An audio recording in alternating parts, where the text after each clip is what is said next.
Assalamualaikum warahmatullahi wabarakatuh. Saya Siana Nabila dengan NIM 10801253004 dari Teknik Telekomunikasi akan membawakan materi Hukum Gauss Fisika 2. Materi ini sebenarnya masih berkaitan sama medan listrik yang sebelumnya kita bahas tadi ya. Tapi di sini kita akan melihat tuh dari sudut pandang yang beda. Nah, ini nih, Gauss, Johann Carl Friedrich Gauss.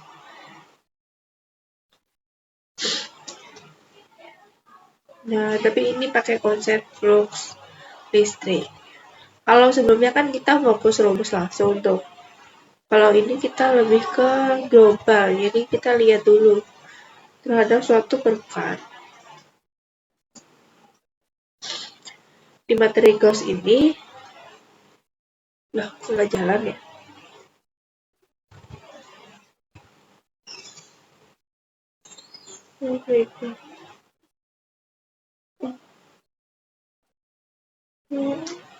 Nggak jalan ternyata, harus skip.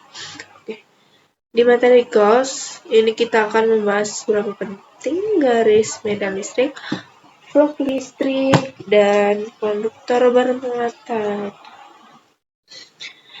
Gimana hubungan antara flux dan muatan yang ada di dalam suatu permukaan. Sebelum masuk ke hukum Gauss, kita ingat lagi tentang garis medan listrik. Untuk muatan positif, garis medannya itu keluar ya. Dari muatannya ini keluar tuh, garisnya mengarah keluar, sedangkan untuk muatan negatif itu masuk ke dalam. Kalau bayangin antara garis-garisnya arah di medan listrik. Jadi semakin banyak garisnya berarti medan listriknya semakin kuat.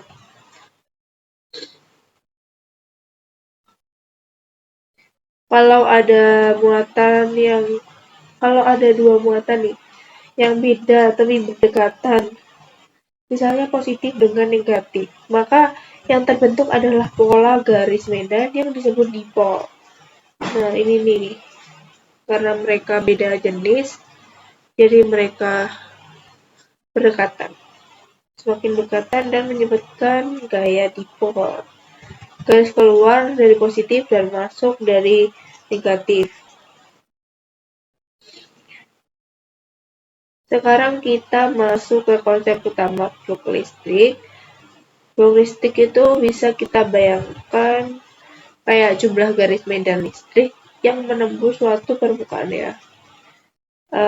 Analoginya gini, kalau kayak angin gitu loh ya, angin melewati jaring, semakin banyak angin berarti fluxnya semakin besar ya, kayak kenceng anginnya itu loh, kayak makin gede.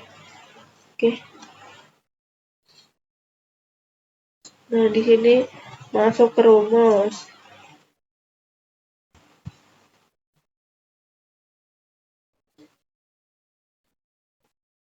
Oke, rumusnya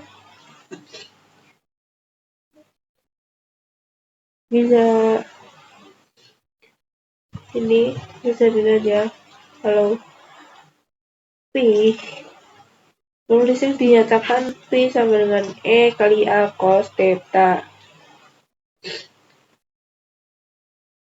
Secara matematis itu flux listrik dinyatakan ini, terus E-nya itu medan listrik, dengan A itu luas permukaan dan theta sendiri sudut antara arah medan dengan normal permukaan.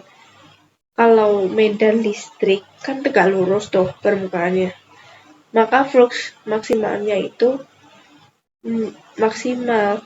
Kalau sejajar itu fluxnya 0. Masuk ke latihan soal 1, medan listrik seragam E sama dengan 2 K Newton per kolom pada arah X. Tentukan flux yang melewati bujur sangka bersisi 10 cm pada bidang yang sejajar dengan bidang YZ. Dan yang kedua, tentukan flux yang melewati bujur sangkar ini. Jika normal terhadap bidangnya membentuk sudut 30 derajat dengan sumbu X. Di sini ada contoh soal tentang medan listrik seragam yang sesuai bidang. Untuk menyelesaikan soal ini, kita cukup masukkan nilai medan listriknya, luas bidangnya, dan sudutnya pakai rumus flux tadi. Yang penting itu paham ya, arah normal permukaan dan sudutnya.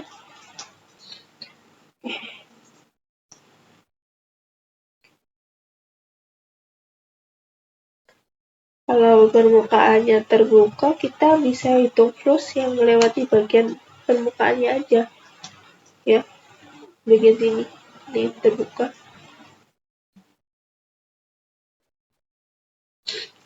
Oke, sekarang kita punya muatan tertutup, misalkan seperti kubus. Kalau ada muatan di luar permukaan, maka total flux yang melewati permukaan tersebut adalah 0. Seperti pada slide sebelumnya ya, karena udah ada materinya. Jadi kita anggap seperti itu. Kenapa 0? Karena kan garis medan yang masuk sama dengan yang keluar. Oke, perhitungan.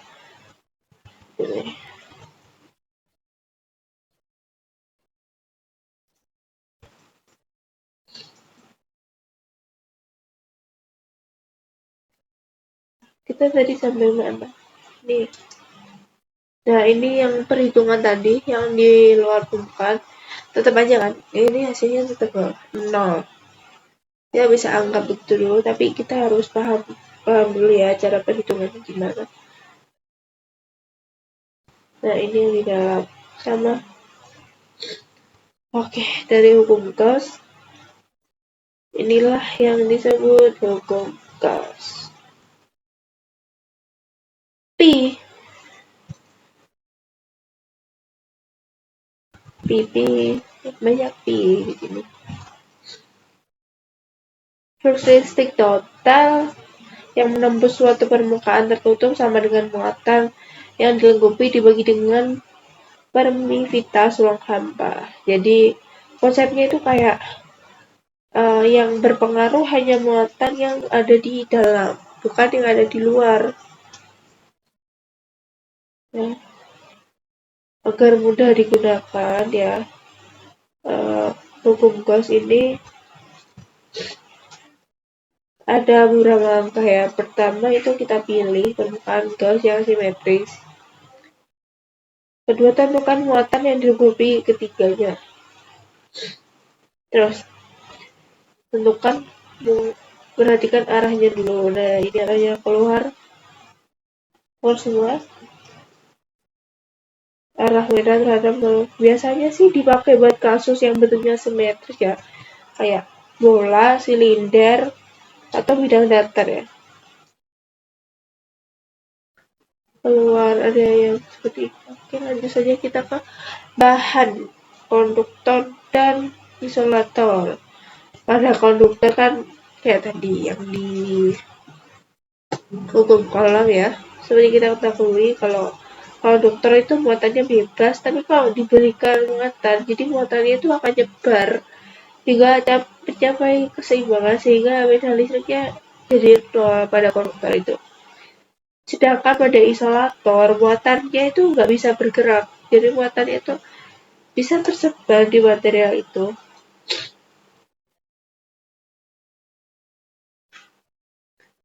Ya kayak untuk bola konduktor, di dalam bola medan listriknya sangat 0 karena nggak ada muatan di dalamnya. Seperti itu ya contohnya. Nah, ini contoh bola konduktor pecel positif. Kalau ada bola isolator, muatannya merata di dalam volume. Jadi medan listriknya itu di dalam dan di luar bola berbeda karena distribusi muatannya tidak hanya di permukaan. Nah, ini untuk medan listrik di luar bola konduktor. Oh, nah sama kan? tinggal masukin rumus dan penyelesaiannya.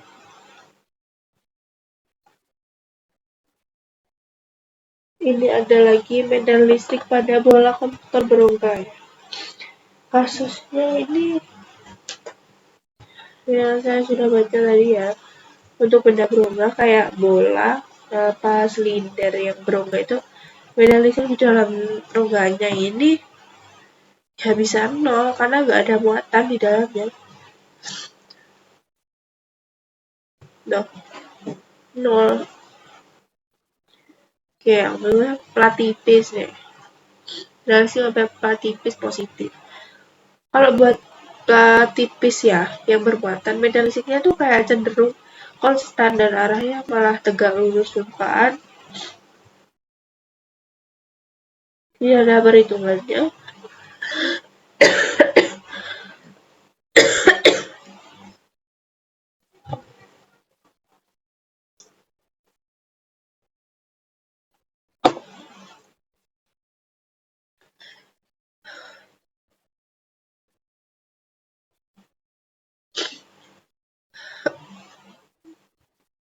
Apa ya, ini.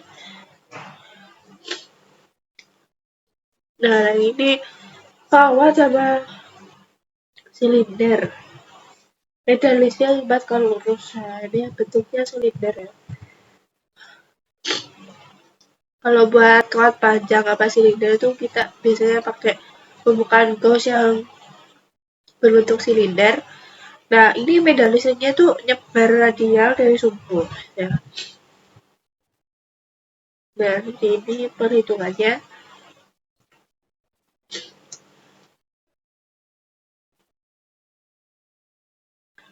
Oke, cukup ya materinya. Kesimpulannya tuh hukum Gauss itu menghubungkan flux listrik sama jumlah muatan yang berada di dalam suatu permukaan yang tertutup. Kalau kita memahami konsep ini, kita bisa selesaiin banyak kasus medan listrik ya, kayak lebih gampang daripada hukum Coulomb kalau secara langsung ya. Yang berpengaruh itu ya hanya muatan di dalam, terus jaring tadi cukup mudah lah untuk dipahami.